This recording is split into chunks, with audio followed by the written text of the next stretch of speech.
and welcome to Super Respectable. My name is David Lewis, and reporting from our newly opened Tokyo office, Toshio Raman. Tosh, how's it going? I'm good. If I kind of go like this with my head, it's like Is it going to be Toshio or No, it's Tokyo. But But your name is Japanese, is that's that true. right? That's true. I was born and lived in Japan for 2 years. My parents were there for seven. So I don't In know. Tokyo? No. They were in a small little city outside of Osaka. It's called Yokkaichi. It's where the Mhm. Honda factory is. That's where my dad worked. Okay. Japan has a place in our hearts.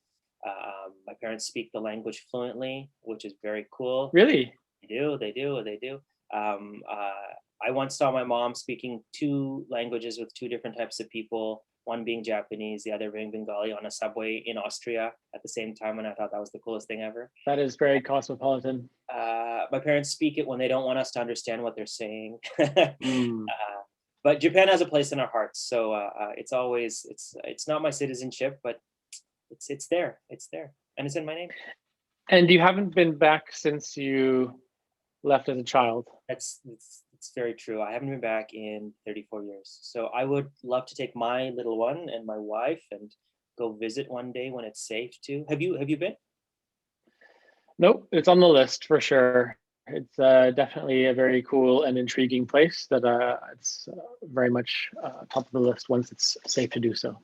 Sure. My sister and my brother-in-law are going for their honeymoon, or hopefully next year. That's their. I think they're into the culture. Was very cool. I'd like to go for mostly sushi. That's pretty much all and see some of the places. But it's one of those places that definitely is. I have a lot of interest in, and I'd love to check it out. And I'm excited to watch the Olympics. Have you been watching? Yeah, I'm definitely a sports junkie. So when things like World Cup, Euros, and Olympics are on, I can't stop. But Yeah, the challenge that we were talking about is the time change. time change. So generally speaking, by the time we've woken up, they've already played like the day's events. So we're just watching like highlights and replays and stuff, which can be an efficient way to watch the thing. You can just see like the finals and stuff. Yeah, Um, but yeah, my big sports for the Olympics is I like the classic ones. I like the swimming and I like the track and field. Those are my things. I agree. I'm swimming and rowing. Those are the two ones that I'm interested in. But yeah, I mean, I don't stay up to watch like the live Olympics, also if it is in the middle of the night because I have a newborn and I have a life and other things. But I mean, highlights are okay, and sometimes when I turn it on, it's okay as well. But we were talking right before we started recording that it's a strange Olympics because COVID is still on the back of our minds, and it's even affecting some of the athletes and some Mm. games as well. So it's an unusual Olympics, I think. Yeah, it's quite surprising in the sense that we just watched the Euros a month ago, and some of the stadiums they were packed. Yeah, Like in Denmark and the UK and Hungary, I think they had full stadiums, like 50,000 people. And then here, opening ceremony, zero. big things where you expect massive crowds, nobody around. So Yeah. Has it been organized so far as an event? Like it's been pretty structurally like smooth, or what have you heard? Because like I would assume outside of COVID, the Japanese are very, very like on point, like on time, like very smooth transitionally. But now with COVID and everything like that, have you? Because I heard about people getting COVID, but I don't know if the games have been actually running smoothly or not. I haven't heard any issues Yeah. involved with that. I mean, the opening ceremony was a bit uh, slow compared to previous ones I've seen. Maybe they had to make adjustments based on COVID distancing rules and whatnot. Yeah. So aside from that, I think it's all going okay. Yeah. And this is a controversial question, and I'm posing it to you. Which country do you support here? Because nationally, you're a Canadian, but second nationally, you're also a Brit.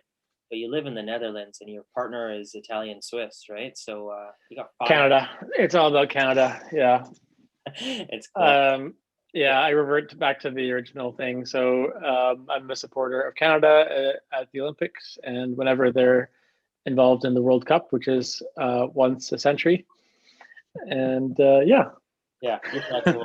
I get that. That's cool.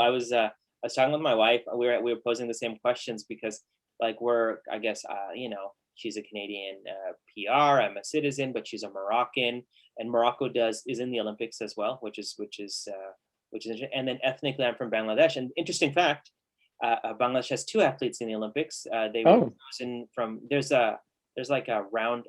You qualify for the Olympics, but there's also a couple positions that like you can re-qualify for. They kind of give them out. There's like a thing so for swimming and archary, they hmm. qualified so Like out of pity or something, right? yeah, I don't think that's the wording that they use, Okay. but there is like an option to be more like diplomatic and like to be more global. So yeah, but I support Canada. But I was thinking I was watching this documentary on the tennis player Naomi Osaka the other day, Hmm, and hmm. I don't know if you know about her or not. I'm not really huge into tennis, but she's a Japanese-born American, and she gave up her American citizenship a long time ago just so she could compete for Japan when it came to things like this.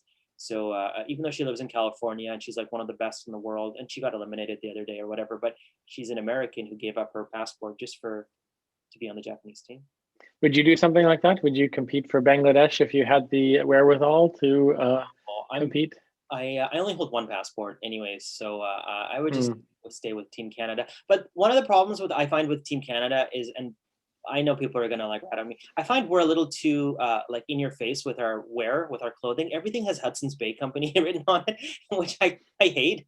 I mean, I like looking at the uniforms, and some of the uniforms are really nice. But us, we're just like we're always promoting that one company, like with our uniforms. So that I would be like, listen, I'll support you. I'll play for our team, but can we have a rethink on some of the uniforms here? Because Yeah, it's almost always Roots or the Bay, and Ruth I'm for the like, is that day. the only thing we got? Yeah. I mean, I don't think we have to promote the company like that makes like promote the country. But yeah, I would do if I could in Summer Olympics it would be if I could be a swimmer or a rower for Canada, that'd be amazing. And the Winter Olympics, if I could be a hockey player that has all Canadian boys, that'd be amazing. But I'm nowhere close to that, and I've aged out, so I'm okay with my fate. I was watching the swimming, and I kind of got back into swimming a little bit lately in the local pool here that I feel a bit more COVID safe. Yeah, But I it's watched some of these Olympic swimmers, and what I can't figure out is their breathing because they're going at such a pace, and they're breathing pretty much every stroke. yeah. And I'm like, they're barely getting their nostrils out of the water. I'd be like choking on everything and floundering about. But these Yeah, guys just go, go, go. so like, I mean, so I told you this before. Growing up, I wanted to play hockey so badly, but my mom didn't want me to. It's too dangerous. So she put us in swimming. So we started swimming at a really young age. And we finished all. I don't know how it was in Ontario, but here we had like numbers and colors for the levels, The and colors, yeah. so we finished those. I did my lifeguarding. I did this, that. So like, I'm super comfortable in water and pools and stuff.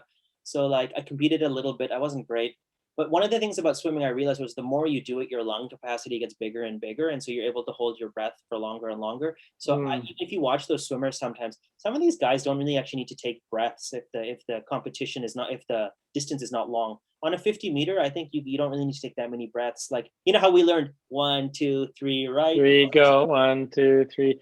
Yeah, I think like so. Olympic pool is 50 meters, right?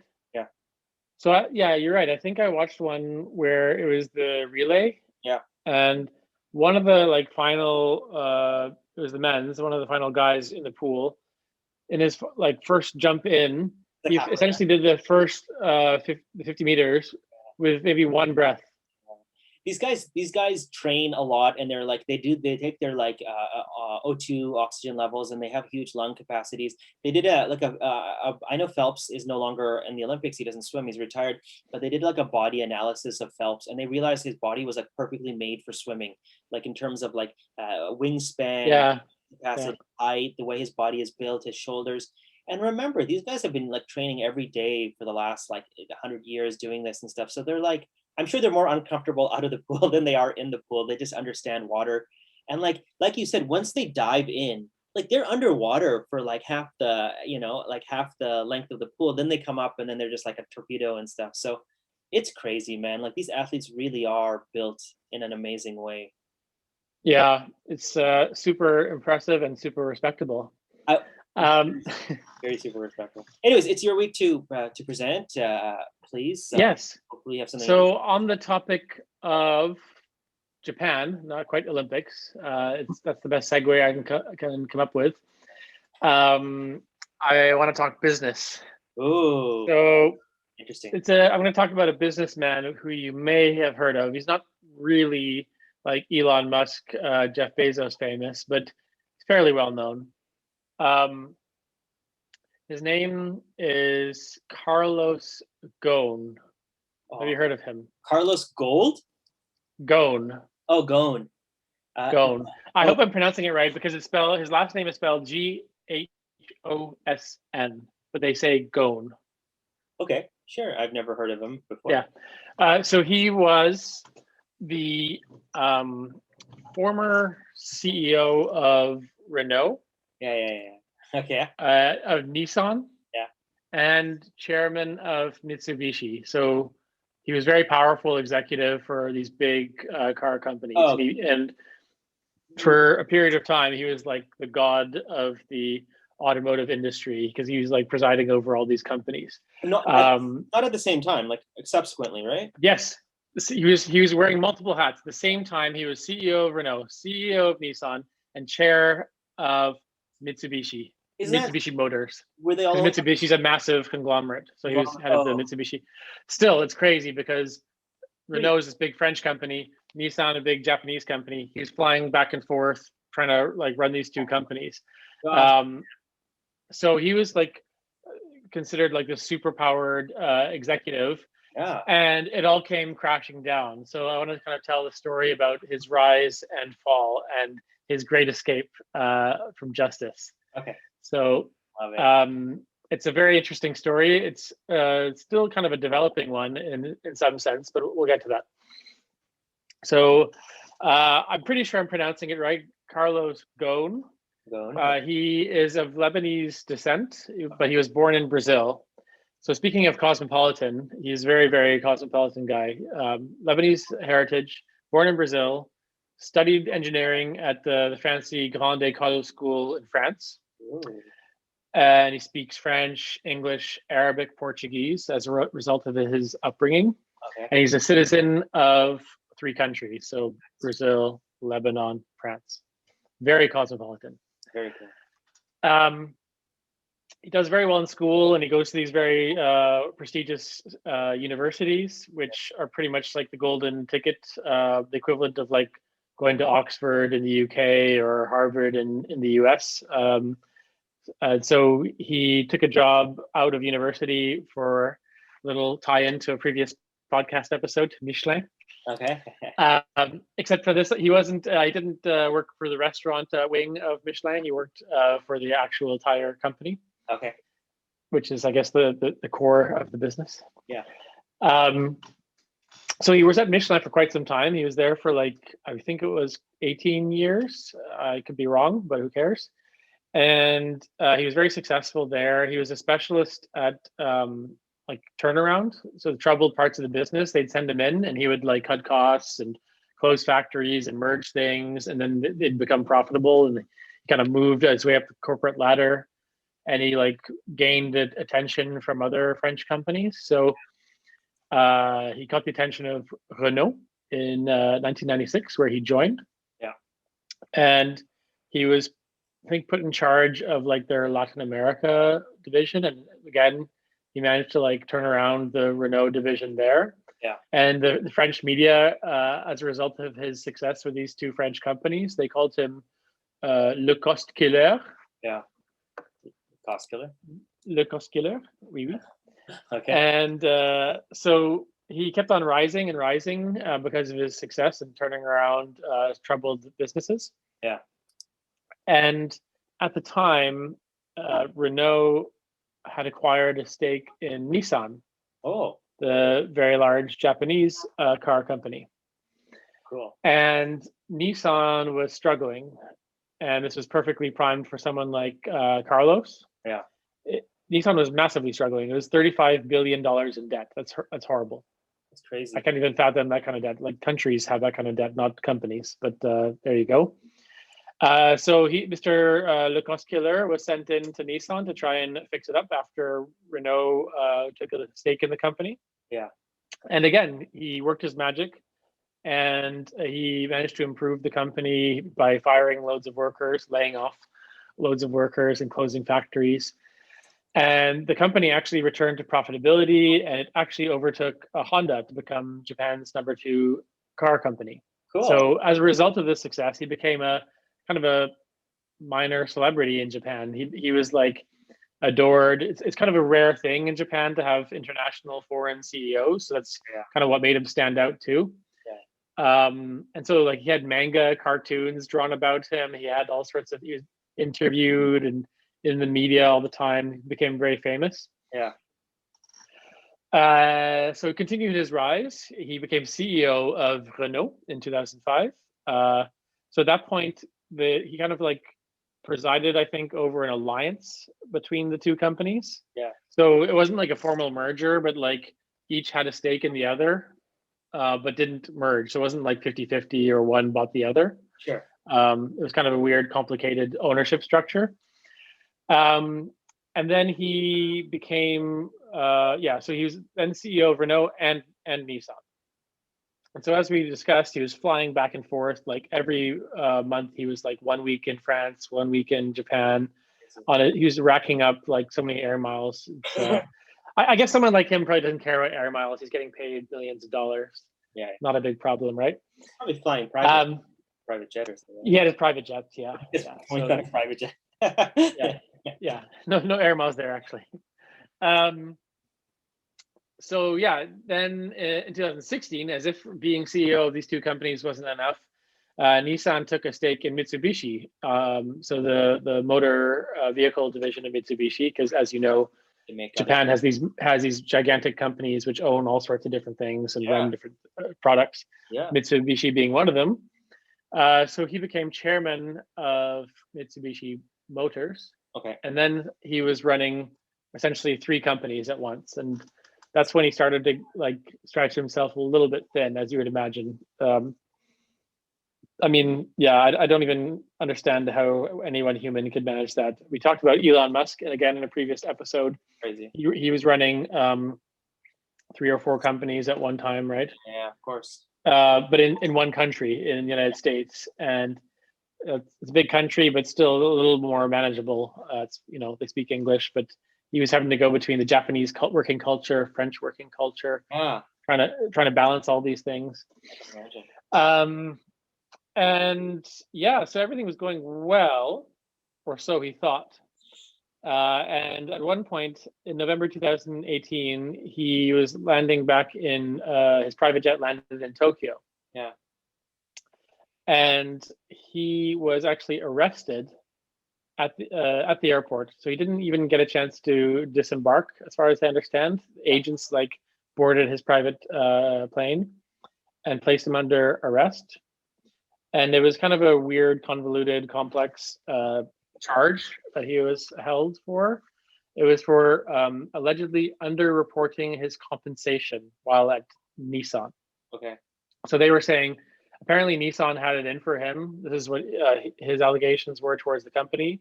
And they had already begun investigating him. They had monitored his emails and stuff. And they said, you misappropriated or paid yourself millions of dollars more than we wanted to pay you somehow. And they were saying you took the private jet on holidays, you did all sorts of things, you should just do company business with it. Another example, he said allegations of improper spending. And this included an $800,000 Marie Antoinette themed party at the Palace of Versailles. Wow. Have you been to Versailles? No, but I know of it and what it is. Yeah, it's just a completely crazy, massive palace. And he also threw his own wedding at Versailles. Allegedly using company funds. By the way, the Marie Antoinette themed party was ostensibly to celebrate some anniversary of Nissan. It just so happened to fall on his 60th birthday. So people were saying, well, that was just for your birthday. And then the other aspect to this was that the Nissan executives, they're a bit concerned about Carlos's plan to they kind of figured that he was going to try and eventually merge all these companies under one, and he would preside over this unified structure. Yeah. They didn't like that because, you know, these are very proud Japanese companies with lots of history. Yeah. And they wouldn't want to see Nissan fall into French hands, just like the French wouldn't want Renault to fall into Japanese hands. So part of the conspiracy thinking is that, you know, they took this action to try to stop him and slow him down, and he'd like gone too far. Yeah. Another angle that people say is that he kind of upset the business community in Japan because he had an extremely high salary compared to other automotive executives in Japan. So I looked it up. His salary was like 3 times higher than the next highest paid person.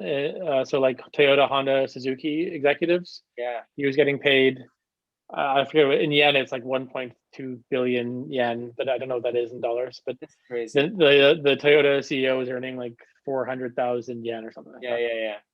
So he was kind of ruffling feathers there. So there's all these kind of backstories to why he may have been arrested in Japan. Anyways, this is where it gets kind of crazy. So he is then jailed in Japan. And he was held for 108 days in essentially solitary confinement. He was stripped of his watch, his phone, his computer. Like, just think of this guy. He's this massively high-powered executive, used to like getting whatever he wants, flying wherever he wants, doing whatever he wants, whenever he wants. Yeah. And all of a sudden, he's like stripped of everything and like in prison. And he's going to really totally change circumstance. Like, his family's not there. He's in Japan, away from everything. Yeah. Apparently, he was questioned without his lawyer around. Eventually, he was released on bail, but he was kind of essentially on house arrest within Japan. So he was allowed to just move around Japan, but he was under 24-hour surveillance. So there was like at least 1 to 3 or 4 people tailing him at all times whenever he left his house. Yeah. And he was only allowed to use the internet like under strict supervision from someone. So his communications were monitored. Like mom and dad? Yeah, something like that. Yeah. And apparently, under the charges he was facing, he could face up to 15 years in jail. And he was like 65 years old, I think, at the time. So not exactly a great thing to do in your later years. Yeah. And he was citing Japan's really strong conviction rates. I didn't like cross-check this, but he was saying Japan has a conviction rate of like 99%, which sounds like something you'd get in North Korea. Yeah. But he's like, well, I'm essentially going to go to jail forever, and there's no hope for me. Yeah. So he was like thinking, I'm doomed. So he escaped. Yeah, this is where have you heard the story? Told me his name. I didn't get it, but when I started Wikipedia, I remember hearing something about this. Happened just like really recently, right? It happened in 2019, at Christmas time, or just at end of December. Yeah. So yeah, end of December 2019, he managed to escape Japan, which is really baffling because of the surveillance he was under, his limited communications, all sorts of factors. Like, how is this possible? Yeah. And he's a very well-known person in Japan. Like, he's a minor celebrity, and he looks very distinctive. If you look him up, he's kind of has these like Mr. Bean look to him. He's very distinctive eyebrows, so it'd be kind of hard to mistake him in a crowd. Yeah, he's not Japanese himself, right? So he's not Japanese, and Japan's not exactly the most multicultural. Well, there's a homogeneous physicality right? to the Japanese people. Yeah. I mean, I think there are people there are a lot of foreigners there, but I think like when you can definitely distinguish the non-foreigners from the you can definitely distinguish the outsiders from the locals very easily just because of the difference in the numbers. Yeah, for sure. Okay. So let's get into I'll try my best. let's get into the details about his escape. It's quite amazing. I love it. So it's not quite clear. I mean, I watched an interview. It was a BBC interview with Carlos, and they were asking him specific questions like, "How did you do it? You mean how is it possible?" He gave an interview post escape. Yeah. So he's been doing lots of media afterwards to kind of clear his name, build his profile, and clear his name and whatnot. Okay, how do you but the BBC one is very like specific. They're like, "How did you do it? You had no communications," and he kind of brushed it off and didn't specify. Anyways, so he somehow managed to like build a team of ex-police, ex-military who are helping like investigate scenarios for him to escape the country because he was convinced that he was going to be in jail forever. So apparently, the guy who was running this team was a American guy named Michael Taylor, ex-U.S. Special Forces, like he's from the Green Berets or whatever it's called. And he previously served apparently in Lebanon, the Lebanese in the Civil War. I guess the U.S. had a deployment there at that time. Yeah. And there's possibly some connections from Carlos's Lebanese family or whatnot. I don't know. That was the destination. That was the final destination he wanted to get to, right?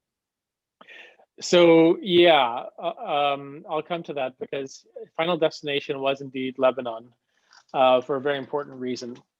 So basically, they were scouting out ways for him to like flaws in the surveillance and cracks in the system for him to like get out. And what they discovered was that so they figured this was impossible. They would try it anyways because they figured this guy's going to go to jail. So we need to find a way. And it was like, Hail Mary. Let's go. Hey, Hail Mary. Yeah. So they found a flaw. And the flaw was that whenever Carlos was going into a hotel for a meeting, because you could still move around Japan, but you'd just be followed, the surveillance team wouldn't follow him into the hotel. They would stand back and they would kind of like watch him from there, or I don't know, wait for him to come out. Interesting. And so they found a hotel in Tokyo which had many exits and entrances and was strange architecture. It wasn't too easy to like look into. Yeah. And that was the Grand Hyatt in Tokyo. Okay. So basically, all he did when he fled the country, he just walked outside of his house. Yeah. In Tokyo. Yeah. And he had a surgical COVID mask on, as we all do these days. Yeah. And but it's I guess in pre-COVID, it's fairly common in Japan to wear a mask anyway, so it wasn't totally unusual. Sure. It's pretty common from what I could make out to have that there. And so he went to the Grand Hyatt, but then he lost his surveillance team in there, and he left from a different exit. And the surveillance team, it worked. And from there, he was heavily disguised. He wasn't just like wearing the surgical mask. He had different clothes on. Everything was different, possibly covering up his very distinctive eyebrows, maybe a hat over. And he went to Shinagawa Station. It was a very busy station in Tokyo, and took a bullet train to Osaka Airport. Wow. And he had like And that part must have been freaky for him. I don't know if at that point he was concealed in something. Because to just go in the open from Tokyo to one big city to another, it would be quite high risk. By himself? I think by himself. That part is not clear. Yeah. But so the point at which he, so the way he concealed himself, like how did he get out of the country, is that the security team put him in a musical box. You know, when there's a big concert, you see the roadies pushing these huge things of these black boxes where they put the instruments in and stuff. Yeah. They stuck Carlos in that. Okay. So it's a specially designed thing with air holes in it and could fit him and everything. And that's how he managed to escape security or not go through an X-ray or something. Okay. Because he would fly private and they go through separate entrances. And they'd be like, sorry, this thing is too whatever. And I don't know, the part that's not clear again, wouldn't security still like, can you open this at least and we can look through? It seems very, very lax. Yeah. But I guess when you're VIP or private, they get special treatment. Okay, sure. So he's like Bon Jovi's roadie or whatever, something like that, right? Yeah, so he said in a BBC interview, he was in this box for an hour and a half, 2 hours. And he said at that point, like he was perfectly willing, you know, if he was caught in Japan doing that, you know, you're caught red-handed, you're going to be going to jail for a long time. He's done for. And at that point, he's like, well, I made my choice. Yeah. Because up at that point, if he was just wearing a mask and he went out the exit, it's not necessarily bad. Yeah. But to be caught in a musical box in an airport, you're done for. You're trying to escape the country. Yeah. But it worked. It worked. He got on the private jet and they flew him to Istanbul. Yeah. This part I remember. Because it would be too obvious to fly direct to Lebanon. Because by that point, I assume the security surveillance is trying to track him down, and they're looking for flights that are going from Japan to Lebanon. So they flew to Istanbul instead to lose the tail, and changed planes. And from there, he flew to Beirut, Yeah. and that's where he is now. And Beirut is great for a number of reasons. He has citizenship there. That's where he has, family and his heritage and connections. And they have no extradition treaty with Japan. Yeah. So he's essentially, in some ways, like a prisoner in the country. And have you been to Lebanon? I have not. You? It's like no. It's a small country, right? Geographically, very small. It's very economically challenged these days. And for someone who's like a globe-trotting CEO, he's probably feeling a little bit tense there. Either way, he's a free man. So that's the main thing. Yeah. And he just was convinced that he wouldn't get a fair trial in Japan, and that's his main reason for escaping. And as it stands now, there's an Interpol red notice warrant for his arrest that Japan has issued. So Crazy. if he starts traveling to places where there's an extradition treaty with Japan, he can be sent back, and then he'll go to jail. Yeah. So right now he's in Lebanon, and he's like giving speeches, and he's apparently teaching university classes and doing lots of media to kind of clear his name. Yeah. But from what I understand, his security team, they're American, and they actually got in the U.S. the ex-U.S. Secret Service or Special Forces dudes, they got extradited to Japan, so they're going to go to jail probably because Japan and U.S. have they have extradition treaties. Oh. So he got out of this okay. Apparently, there's also another Nissan executive from the UK or US who was arrested at the time that he was arrested. Yeah. Didn't escape. Like Carlos was like, "See you later, I'm out of here," and he's still in jail. Crazy. So he's there, and his wife is also subject to charges, and she's an American citizen, so is much more vulnerable. So Carlos is really the one who's got away and is most legally sound in the situation. But his escape team is in trouble. His partner is in trouble, and his business partner is in jail. Oh my! But Carlos is all right. That's crazy. It's like a movie. It's like but okay, obviously he's not running these 3 companies anymore, right? I mean, they've reassigned stuff like that. So is there truth? So pretty much, I mean, the way I didn't know the story until you told me, but it seems like it's like corruption and mismanagement of funds, right? Is that pretty much what? Yeah, I mean, he was paying himself. It's a tough one. I mean, there's a bit of the Icarus story where he kind of got very powerful, and he maybe went to his head a little bit, and he felt entitled to these things and pay me lots of money and take the private jet here. I need to go do these things with my family, and I'm bringing so much shareholder value. But so people, I guess, are willing to accept that to a point, but he kind of pushed it beyond that point and alienated people. Yeah, I mean, when you have a Lebanese guy who runs a Japanese company having a Marie Antoinette party in France for $800,000, it's just bad optics, right? You got to be a bit humble. Yeah, it looks, especially since Japanese people, I think, in themselves are very, very humble as well. They're not big show-offy people, as you pointed to with salaries of counterparts, right? It's like, I think there was like a culture, but like, don't a lot of these companies have boards and like people who would be balancing and checking all this stuff, or did Carlos have all this power that he was able to do things without checking? I think there's a lot of like different examples of this in the business world, and in politics or in various parts of life, where someone becomes this big, powerful figure, like larger than life. Yeah. And people for the longest time will just not question it, right? Yeah.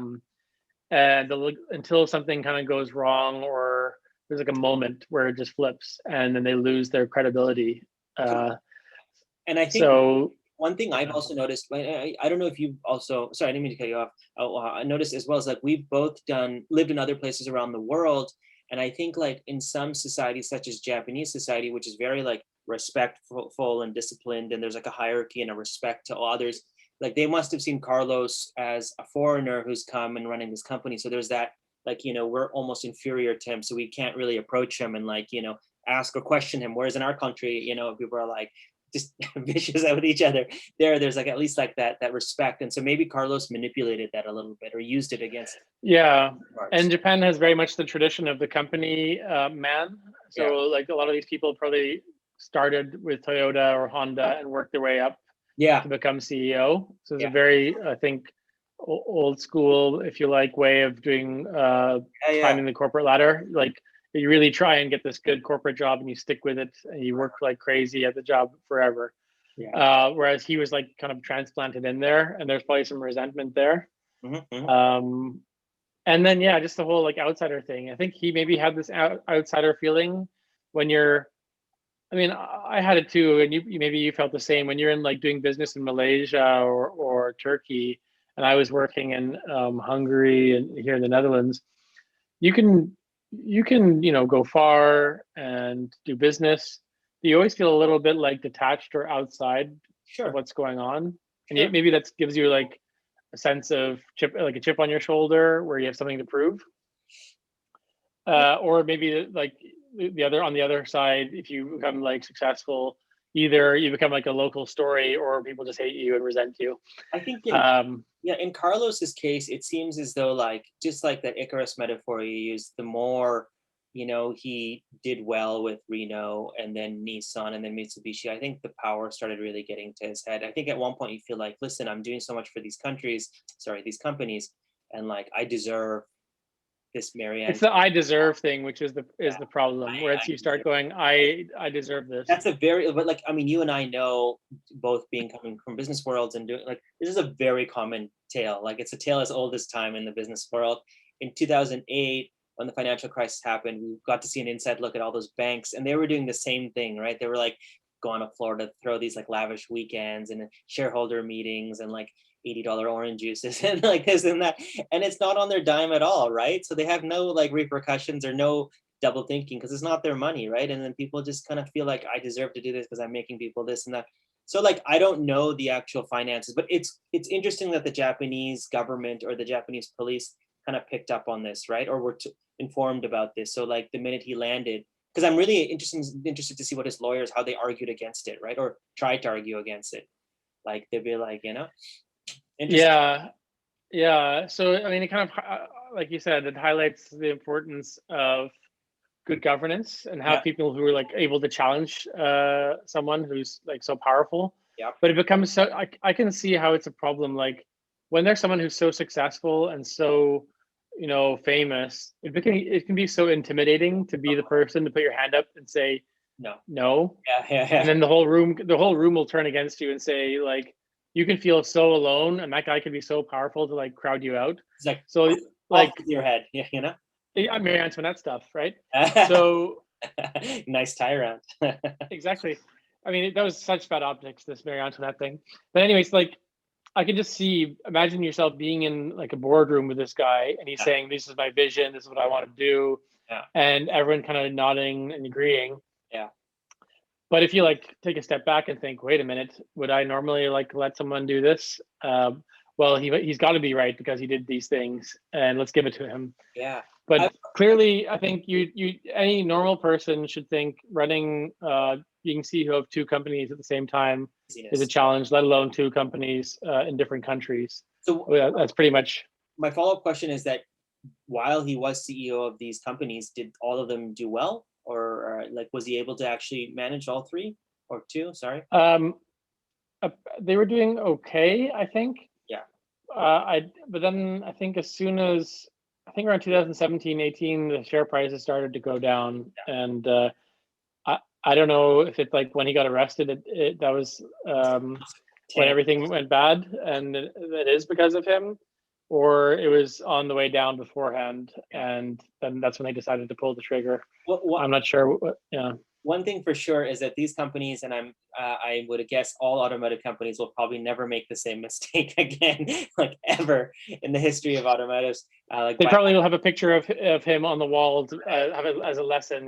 Don't try and get carried away but by these famous faces. the most interesting thing I want to get to is his escape, because while you were going through it, I always think about stuff like this. I'm like, how would you escape this, just for fun and stuff like that? So the fact that he was under house arrest, but he still had access or resources to get like special military people. That doesn't surprise me at all. Like people, he probably had like a stack of cash somewhere that nobody knew about, right? Like he probably had access to money, like that the government, because they probably froze his public accounts or the ones that they knew about. But rich people have money everywhere in the world, and like not everyone knows. So that's not an issue at all. But like how he escaped was interesting too, because couldn't it have been done in other ways? Like, couldn't it also have been like that hotel thing? That little loophole is interesting to me, right? Because like you could go into any building and like exit through another entrance and they wouldn't know, right? Like, why? Yeah, and it seems like a massive flaw in the surveillance team Totally. because clearly that departure point wasn't the first one. He had done a lot of preparation meetings with these people to be like, okay, on the day, this is what we do. Like he would get briefings on the plan. Yeah. So he knew exactly what to do and when and how. Yeah. Like for each step of the way. Yeah. How would that not get picked up on? I just don't see it. That's well, strange. If I was his guy, like I don't know if this is possible or not, but like what if they like completely changed his disguise with like a mask or some type of like fingerprint? Like couldn't he just be a different dude that doesn't look like him and then like board a private jet and get out? Like did he have to like take a train to Osaka and hide in a music box and et cetera, et cetera? Like couldn't it have been like Mission Impossible style? Like I don't know, Yeah, I guess he figured like going from Tokyo when they lost him in Tokyo, they would just have to be the first place they would check. Yeah. So well, I don't know. I would imagine like if he disappeared, yeah, the first thing I would check is all the private jets in the country that are leaving, not the commercial airlines. Yeah. This guy doesn't fly commercial. He wouldn't leave the country on a KLM or Air Canada flight out of the country. Which, by the way, if we were going to switch sides and think of his mentality, I would have been like, listen, take the Air Canada economy class seat next to the toilet. You know what I mean? Like, I wonder, like, at what point, like, if he's on that flight and once it clears Japanese airspace, is he fine? Or no, like, no, because if because this happened. Remember, a couple of years ago, a guy out of China who's actually 20 or 25, he dressed as an old man arriving into Vancouver. Do you remember the story? No. So he put on prosthetics and he cleared Chinese customs and immigration. He got in an Air Canada flight. I might be getting the airlines wrong. Midway through the flight, the guy next to him realized his hands didn't match his face in terms of skin tone and stuff. And so he reported it to one of the things. And so they realized this guy had put on a mask of an old dude.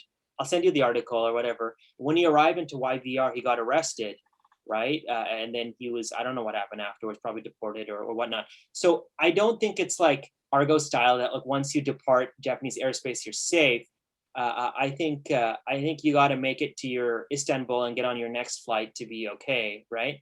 Yeah. And then once you're in like Lebanon or whatever, like, because then you could switch it up. Because by the time they realize you're out, the Japanese authorities would have informed Interpol or other international organizations, and there'd be like pretty much a warrant, and he'd have to be very strategic.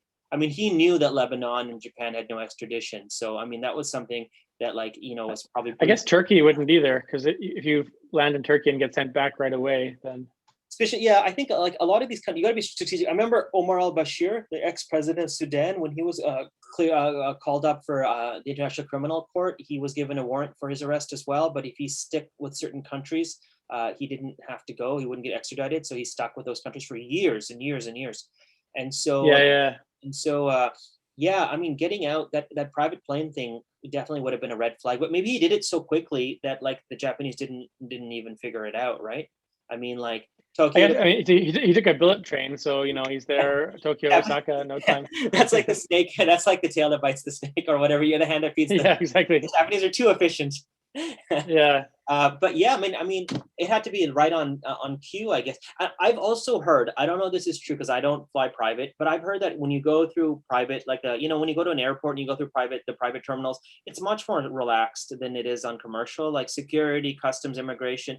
So like, I mean, once he got to Osaka's airport and whatever it is, I'm sure they didn't give a shit. Like, I'm sorry, they didn't care too much about like the whole thing. They're probably, that's when the music box thing you told me, it didn't surprise me. They're probably like, yeah, whatever. Like, so like, but the private plane definitely is a red flag, because how many people take private planes, right?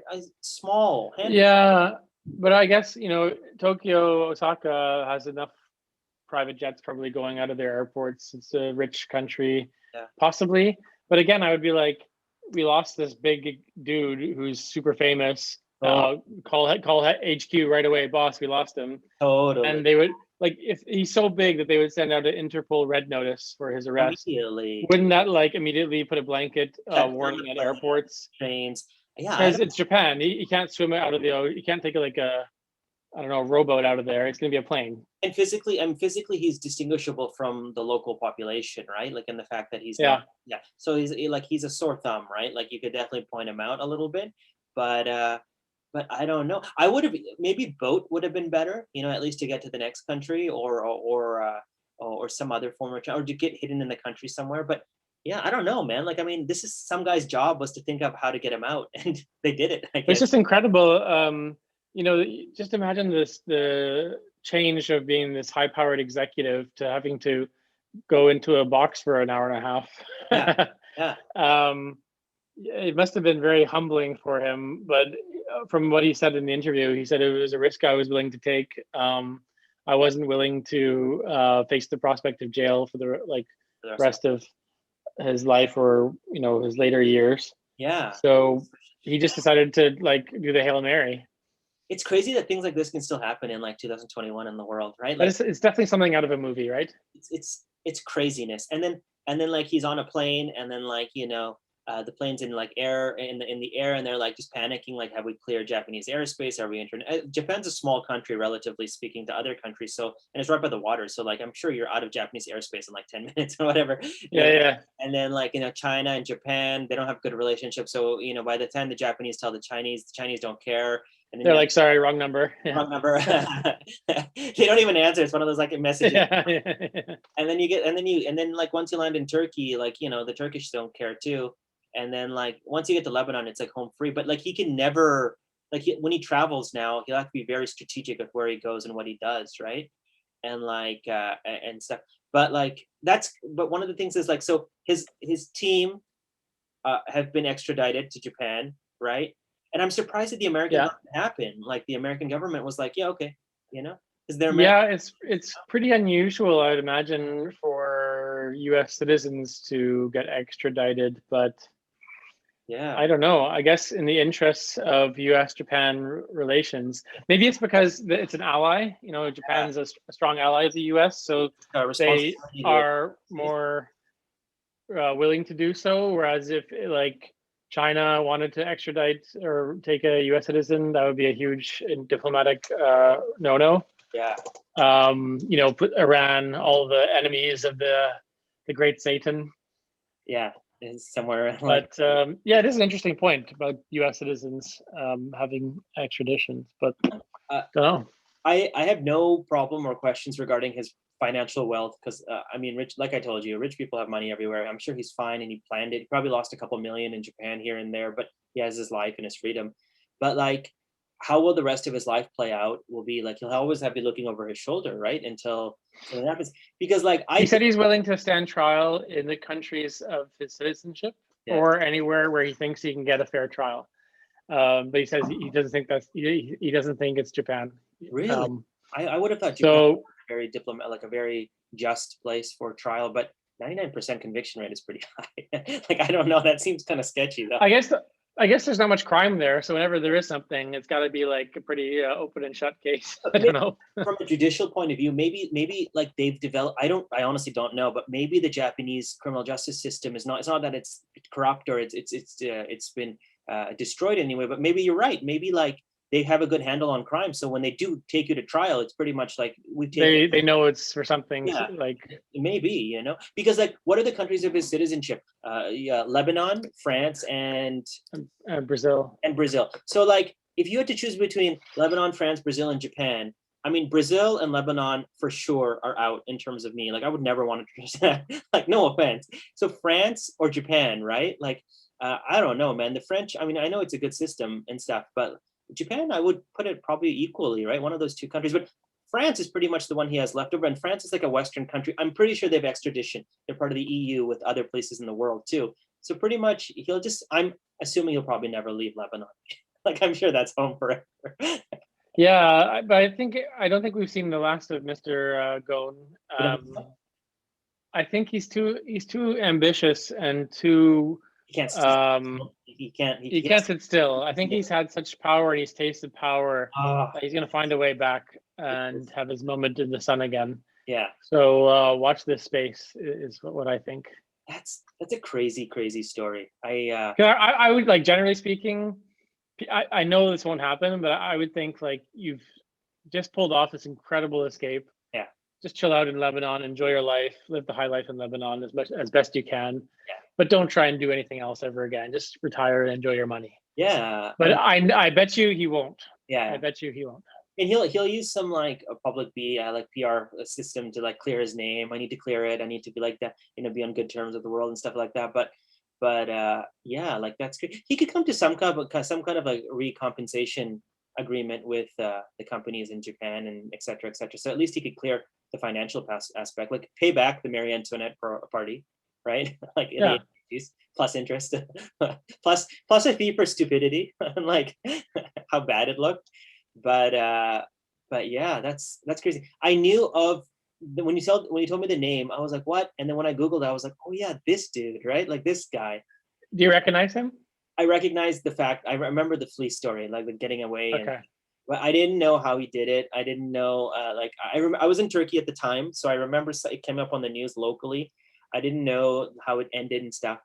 But this is sort of common to some of the other dictators and politicians and like former like world leaders who kind of run away or escape. I'm thinking about who's the guy, the Egyptian guy, Hosni Mubarak, right? Yeah. Who's kind of shunned to like beach city or beach town and like stuff. But I always find these guys, man, like they do some of the worst things and stuff, but they never really face the worst penalties. They just are like, oh, let's put him in a resort, or let's like send him back to his home country, or let's like give him a bunch of money. And like, do you remember a couple years ago when the MBS became, he like kind of rose in power and he started arresting all his uncles and like locals and like all this. He put them in that was also the Hyatt, Ritz Carlton, yeah. And I remember they did this tour of like these guys' suites, and it was like bigger than my house. Like they're so big, and they're drinking like high class like drinks and like non-alcoholic, of course, right? And then Heinz and these like champagne bottles, like Heinz ketchup, and these like fancy little bottles, and like at the end, these guys just have to pay to get out, right? They have to give like half their wealth up or whatever to the country to get out, and it's like it must suck, but. In Japan, it's such a democratic country, but this guy, he clearly did something. He misused it. So I don't know. I mean, we have to get a Japanese perspective on it, but they must have been building a case on him for like a long time, right? Like, yeah, there's so many angles to this, which I want to know more about. And that's the other one is like he being such a high powered CEO at the time, totally. And his own company was essentially investigating him. Wouldn't he have someone like on the inside, like who's at least a friend, an ally, to like give him a heads up that something may be going on? So possibly that happened, and that's why he already had the wheels in motion for like the security team and the backup plan ready to go. Yeah. Especially with. But yeah, I found that surprising. You make such a good. If you're CEO, you're pretty much like the major things that are happening in your company, right? And so like they say it's lonely at the top, so maybe you don't. Maybe everyone's out to get you. Yeah. What do you know anything about this other guy, this business partner who's also been charged? Like, no, I don't. I just know that he's another foreigner, and he's still in jail. I think maybe awaiting trial. Yeah, quite a long time to wait for a trial. So yeah, similar charges from what I understand. I bet you once this guy escaped, they pretty much chained that other guy to the floor. Like, yeah, you're not going anywhere. Yeah, no bail. But they asked Carlos, like, don't you feel bad? Like, you get managed to escape, but you have all this collateral damage. Like, if your team is getting sent to Japan, your ex-colleagues there, your wife is in trouble, and he kind of just said, well, I want to clear my name. It's not right for me, blah, blah, blah. So. You think this guy's going to throw his own wife under the bus, like just to clear his name? I cannot comment on such a thing in a public forum. Yeah, it's the greed. I don't know why people like. I think this is when it comes to business and corporations and like especially like these big corporations. This story is so common. Once people get up there, they become new other people, huh? Yeah, it just goes to their head. It must be kind of a fun feeling for a while to be like, I'm a king of the world. And then, as with all things, kingdoms fall, tyrants fall, dictatorships fall. But yeah. yeah, nothing good stays. Well, I wouldn't say it's good, but like nothing too good stays. Interesting, Dave. Yeah, I mean, there's always going to be like, there's always a happy medium, but it never works out that way. Where like you recognize you're doing well for yourself, Yeah, and like you can enjoy your life. yeah. But these people always want to have that one more little surprise, one more little party, and step up, which gets them in trouble. There's this So quote from Gandhi, and I'm sort of butchering it, but pretty much he says, throughout history, there's always been dictators and tyrants, and for the longest time, it looks as though they always succeed, but in the end, they fall. They always fall. So it's sort of like the story of life is that these people get up there, but in the end, just there's a natural order to things, and then they screw it up most of the time for themselves, right? So, yeah, that's why like I hardly read fiction, because you can find so many stories like this about yeah. real life craziness. So yeah, so that's the story. I'll share some of the interviews with him. It's very interesting to hear his side of the story. Yeah, And I hope you people found it interesting to hear the tale of the Great Escape. the greatest. I like that. That's a good title for it. Carlos Ghosn, Great Escape. Thanks, Dave. I think it's an amazing topic. It's very interesting. Hopefully, people can comment. Let us know what they think. Absolutely, we'd like to hear from you. Anyways, Dave, have a great day. Have a great week. Have a great month. Have a great year. Have a great life. Ciao. Bye.